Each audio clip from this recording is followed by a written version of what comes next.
they did post this Wuthering Waves review. So we're gonna check it out and see what it's all about. So what did IGN say about Wuthering Waves? Heart rate should be fast.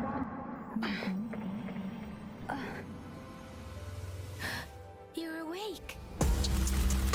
Wow. Right from the start, Wuthering Waves' odd mix of swords, guns, and spirits sets the stage for its apocalyptic battlefront, somehow combining disparate ideas into a combat spectacle. Let the winds roar. This story-driven gacha RPG will have you twirling like a ballerina, Story-driven. Not sure I agree with that, but okay. dodging attacks and then passing the baton to a teammate to slam the enemy with a fish-like dragon.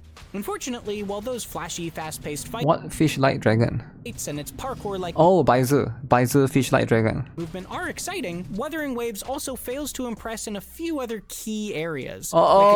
Fails to impress. It also fails to impress in a few other key areas, like its lackluster story that makes the skip button look tempting at times. So you don't know why you're here, where you're from, or who you are. Skip button looks tempting, guys. Guys, the skip button is very tempting. They don't like the story. So I wasn't the only one, eh? A few people don't like the story. No other factors. Damn. Okay, what else? Yo, he got Jian. Wuthering Waves is all about action. Every character has an element and weapon type associated with them, True. as well as individual skills that you can Wait, what level is he? Am I seeing this right? He's level 50. And he's still using blue echoes. level up. Why didn't he get how purple you use echoes? those characters isn't quite a Gan? copy-paste of similar action RPGs like Okay. Genshin Impact. That's thanks in part to the intro and outro skills that Okay. can be used when you swap between Story each character skipper. in your three-person So team, he used a weak Watch and learn. which activate artifact. cool special attacks like a fire-infused shootout. You Okay. also charge up a separate skill gauge by dishing out damage or successfully dodging and parrying enemy attacks. True. And these Boom. systems Spectral add an Rover, let's appreciated go. layer of strategy to how you build your party and when exactly to change teammates. It's a little disappointing that the elemental system is essentially just a palette swap between characters, but their actual movesets are still varied enough that experimenting with team comps is quite fun. Palette swap, eh? Gear is also not quite what you'd expect. Rather than Why? using traditional equipment like helmets and gloves, Okay. you strengthen your characters with echoes, Okay, animal-like what's wrong with companions that? that increase your attack, elemental damage, and so on. The strength of those buffs depends on how many of the same type What is this green echo? Green echoes? Green echoes? you equip at once, and each echo takes up some of the limited I space understand the blue, okay? I understand you're not a yellow, you're not a purple. Use blue, but green? in your equipment slots.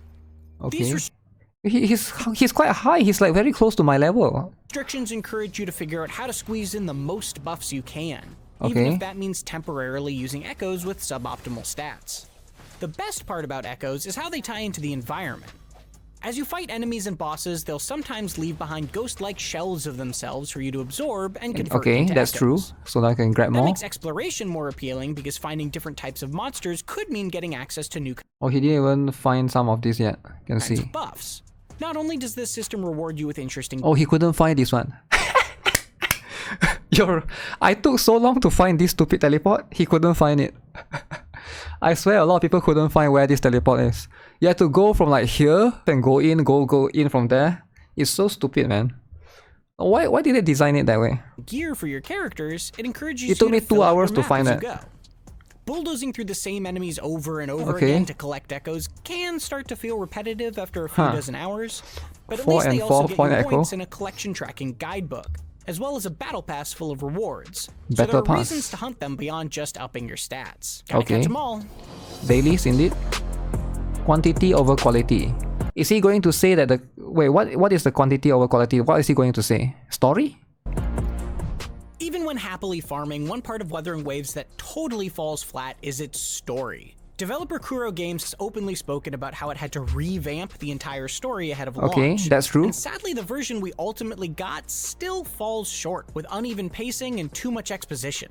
The beginning is full of Yeah, that's true. I feel really bad for them, man. I feel really bad for them because they rewrite the entire story just for it to be mid again, right?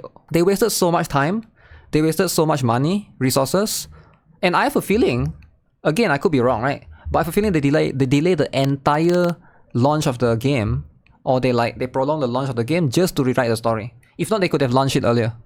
So if the story didn't happen, this game would be launched maybe back then in March or something. Even after then, like whoever that they hire, probably it's just not cut for the job, right? Natural, lengthy conversations that use cryptic terminology you need to look up in encyclopedias and loading screens to actually understand.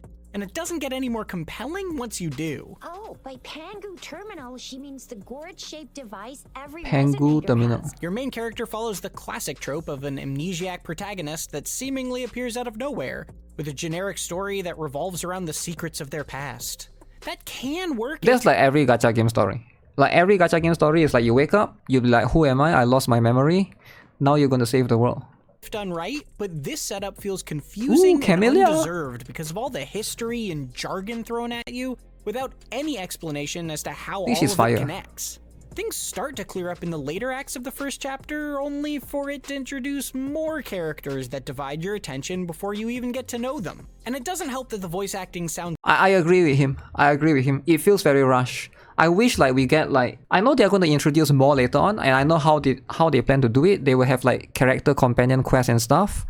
But it feels a bit too early to just throw everyone at you and then do an Avengers kind of scene to try to defend the city, right? It's cool. I would love a little bit of build up, right, for individual characters, to learn more about. Even Baizi, I feel like I know nothing about her. You only know about Yang Yang and Qixia more, but you almost never. And then Yuan Wu came in, and then borderline Alto and monotone Encore, across the board, even during intense cutscenes. I'm fine too. I've never seen such a formidable tacit discord before. Side quests don't do much to deepen the connection between the characters and the setting either. Yeah, side quests are the dangers of this apocalyptic environment, like dying NPCs and comrades only the that character melodramatically tell you to go on without them. Yuan Wu. But there's nothing that truly makes you think anyone important will get hurt. Anyway, please allow me to introduce myself. I am Tao Chi. Small things, like the very few moments when your hero Yeah, even suddenly Sanhua, speaks despite otherwise being largely silent, are also jarring. I feel like I know more about Scar than Baizi. And Mortifi just appears suddenly for no reason as well to talk to GN. Sometimes they feel a bit awkward. Do they know each other or something? At some points, it's enough to just make you want to mash buttons and quickly skip through a tedious conversation or leave a scene on autoplay in the background. Yeah, there is a Games skip button. occasionally attempts more meaningful side quests, Oh, that's a like flip one the about thing. a monster mourning its mate and a researcher who similarly lost their partner, but not enough of them stand out.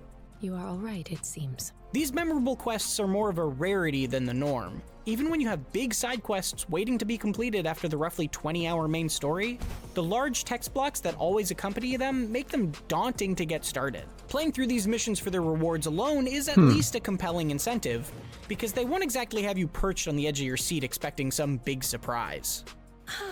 Thank goodness. The gift of gacha. Ooh, the gift of Thankfully, gacha. the rewards for climbing the ranks are tantalizing enough Okay. on their own. Wuthering Waves uses a fairly standard gacha system where you trade Standard. in-game currency for random character and weapon pulls, complete with the usual pity system to make sure you eventually get a high-quality reward. That said, this pity system is more generous than many other games in the genre, only taking 80 gacha pulls to get a guaranteed 5-star character or item. Wait, how is it more generous? He's comparing to Genshin, right? If you compare to Genshin, yeah, he's more generous, but I don't think he's comparing to Nikke and stuff, right? Let me You eventually get a Here high-quality again. reward. That said, this pity system is more generous than many other games in the genre, only many other games, which is Honkai Star Rail and probably Genshin, I assume, right? 80 gacha pulls to get a guaranteed 5-star character or item, versus the 90 plus you'll generally see. Okay, yeah, he's comparing to Genshin because 90, right? 90, he's talking here is 80 versus 90 in Genshin and Honkai Star Rail.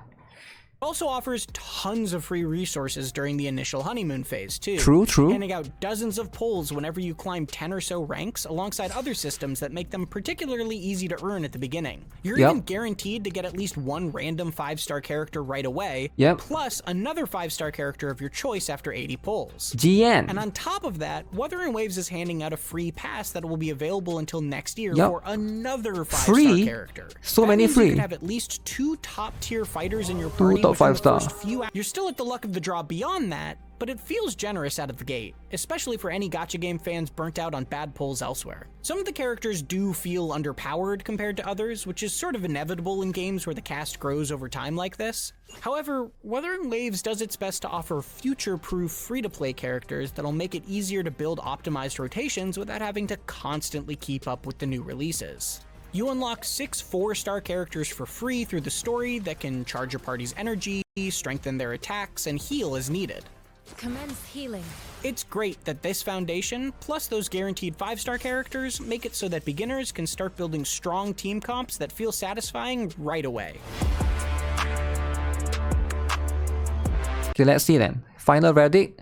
My guess is 6 out of 10. Moment of resonance. Wuthering Waves' combat-heavy action, quick movement, and enticing echo collection enhance combat and exploration enough to let it respectably stand out from its competitors. Okay. Storm, hear my command.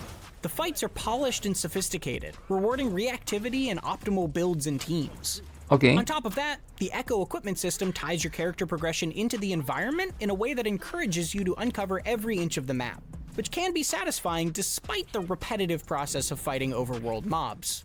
Unfortunately, the story is a bland, exposition-heavy slog with dull writing and voice acting. The terminal can then convert its reverberation into an echo for use in Because it battle. plays in the So while the English quests one. aren't its main 7. draw, Wuthering Waves is still worth looking into as a refreshing spin on 7 the out of typical 10. open-world gacha RPG. Ah. Or check out our recent reviews of Disney Dreamlight Valley or the Paper Mario The Thousand Year Door remake.